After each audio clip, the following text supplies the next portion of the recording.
Belakangan ini saya mendapat banyak pertanyaan dari teman-teman. Menurut pendapat Kobuce, sebenarnya tarif ini bagaimana sih? Apakah memang menguntungkan untuk Amerika gitu loh, ya. Nah, kalau kamu tanya pendapat saya itu begini. Bagi saya, tarif ini sama sekali bukan untuk menguntungkan pemerintah Amerika, tapi menguntungkan keluarga Trump. Itu yang pendapat saya ya. Pertama, kebetulan saya adalah importer coral dan saat ini sejak 3 bulan yang lalu, setiap kali kita impor, saya dikenakan 19% tax daripada total barang yang masuk. Nah, itu pertama. Jadi yang bayar adalah kita, bukan pemerintah Indonesia, dan saya tentu teruskan ke customer saya. Tentu beberapa customer saya komplain, marah, ini. Tapi apa boleh buat? Kita dibebankan 19%, terpaksa saya berikan ke mereka. Nah, kenapa menurut saya bahwa itu tidak itu menguntungkan keluarga Trump, ya? Jadi banyak yang bertanya, kenapa Trump udah tahu begitu, dia tetap mempertahankan tarif.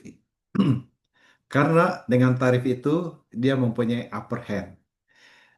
Orang-orang, negara-negara mulai approach dia dan menawarkan sesuatu uh, untuk yang menguntungkan dia dan keluarganya. Pertama, Korea Selatan. Tahu enggak?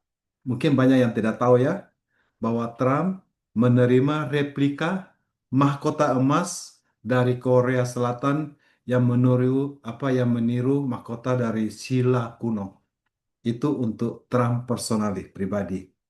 Dia juga dianugerahi Grand Order Manggung Hwa, yaitu order kehormatan tertinggi di Korea Selatan.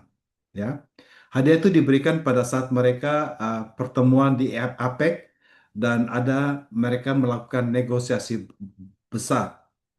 Dan ternyata tarif dari Korea Selatan diturunkan dari 25% menjadi 15% oleh karena hadiah-hadiah itu. Ya. Terus dibicarakan juga bahwa tarif mobil Amerika yang di ekspor mobil ke Korea Selatan akan dari 15% eh, diturunkan dari harusnya 25% bisa diturunkan menjadi 15% gara-gara hadiah itu.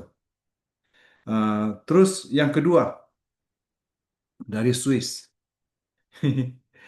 Swiss kan terkenal dengan, kalau kamu lihat itu balok-balok emas, gold emas itu ada dari gold Swiss ya. Ternyata ada laporan bahwa eksekutif Swiss yang kaya raya termasuk CEO dari Rolex, Richemont, Mercuria, MKS, mereka ngadain pertemuan dengan Trump di Gedung Putih. Ini dari Swiss ya. Ternyata Switzerland yang biasanya dulu dikenal sebagai netral juga dikenakan tarif ya. Tadinya tuh dikenakan tarif tahun enggak berapa? 39%. Nah, tarif Swiss kan terkenal dengan jam-jam mahal apa gitu ya. Nah, akhirnya tahu enggak, pada waktu itu Trump menurut laporan dia diberikan jam meja emas dari Rolex yang sangat mahal ya.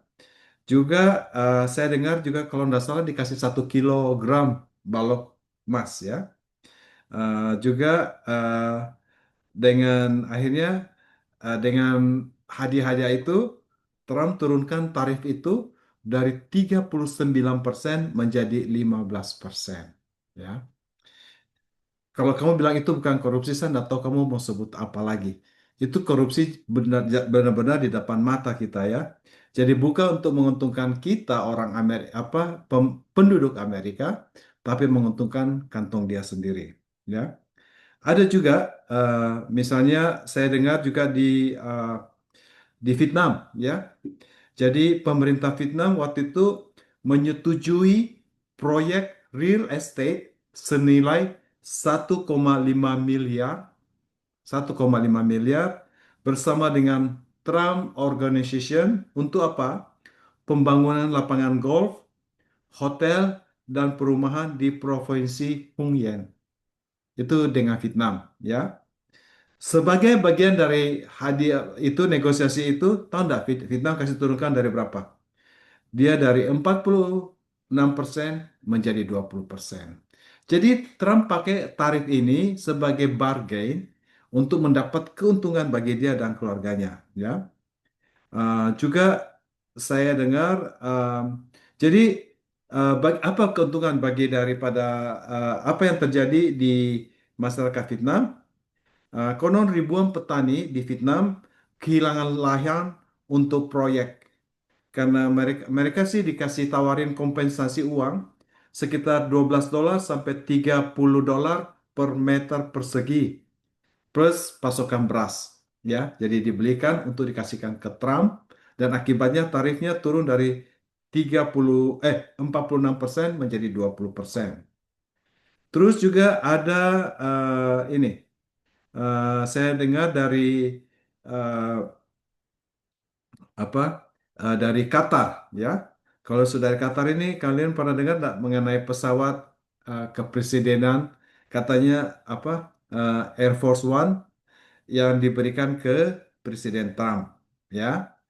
Eh, jadi ceritanya begini, Trump dikabarkan menerima Boeing 747 plus 8 mewah senilai sekitar 400 juta dolar. 400 juta dolar dari keluarga kerajaan Qatar. Ya, rencananya pesawat itu akan pada waktu Trump jadi presiden akan dipakai sebagai Air Force One. Kalau dia sudah turun, pesawat itu akan didonasikan ke perpustakaannya Trump yang artinya sama aja podo wae akan dipakai oleh Trump, ya. Kalau kamu bilang itu bukan korupsi, saya nggak tahu kamu mau sebut apa lagi, ya. Itu udah depan mata kita telanjang. Dia nuduh si Biden punya anak, katanya itu masih dikira-kira korupsi ya mungkin lah 100 berapa 100 ribu atau 1 juta dolar. Ini ini jelas-jelas terima 400 juta US dollar pesawat presiden, ya. Eh, dan ya ya tentu ada timbal baliknya. Tadinya dia menuduh Qatar itu sebagai harbor daripada teroris, jadi itu dicabut, ya. Saya dengar begitu, ya. Eh, jadi eh, ini kan konflik interest, ya. Nah, dia punya eh, apa dari jaksa agungnya yaitu Pam Bondi yang cewek itu cewek blonde yang diangkat oleh dia menjadi jaksa agung mengatakan bahwa itu oke katanya tidak ada konflik apa eh, dia menyatakan bahwa penerimaan pesawat tersebut diperbolehkan secara hukum dan tidak melanggar emolumen asing atau hukum suap selama diberikan ke perpustakaan setelah jabatannya. Podo wae, perpustakaannya Trump ya dipakai oleh dia gitu, ya. Jadi itulah kurang lebih sedikit apa argumen saya bahwa tarif ini sebenarnya bukan untuk kita, untuk kepentingan Amerika, tapi untuk kepentingan kantong sendiri. Saya tidak mau cerita tentang Indonesia.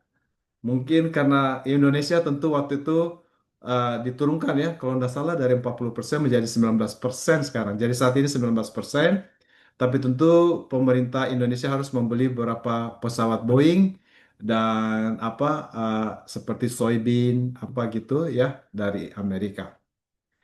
Saya dengar juga bahwa ini yang lagi rame di Amerika nih saat ini, yaitu jadi begini. Ternyata petani-petani Amerika kita itu ada punya kontrak dengan Cina, ya, yaitu dengan menjual soybean, menjual apa itu kedelai ke Cina, ya, sudah ada kontrak, itu udah berjalan bertahun-tahun. Nah, tiba-tiba karena gara-gara tarif ini, akhirnya Cina menghentikan pembelian kedelai dari Cina dan mereka membelinya dari Argentina, ya. Nah, lucunya Trump jadi yang pertama petani Amerika ini lagi marah ini. petani-petani kedelai, gara-gara tarif lu, kita sekarang kehilangan kontrak nih dengan Cina. Sekarang kita nggak bisa jual kita punya kedelai. Sekarang Cina malah beli dari Argentina. Lucunya, Trump malah memberikan bantuan uang ke Argentina. Padahal kan dia keluar-keluar. Kita harus potong ini apa? Kita harus potong budget. Saya nggak tahu kenapa dia berikan bantuan ke Argentina. He must be got something sehingga dia memberikan bantuan ke Argentina. Dan itu seperti menampar muka dari petani kedelai di Amerika. Ini mereka lagi marah. Karena petani kedelai ini adalah pendukung Trump. 85% mereka adalah 90% lah mereka hampir pendukung Trump. Dan ternyata Trump malah melakukan seperti ini. Pertama, gara-gara ini mereka sekarang kehilangan kontrak dengan Cina. Kedua, malah petani Argentinanya ini malah dibantu oleh Trump dengan bantuan uang. Jadi lucu, apa maksudnya orang ini yang curi kontrak kita, sekarang kita malah bantu mereka dengan uang. Ini pikiran lu di mana, otak lu di mana gitu loh. Nah, saya menduga bahwa Trump akan kehilangan support dari petani-petani kedelai di Amerika, ya.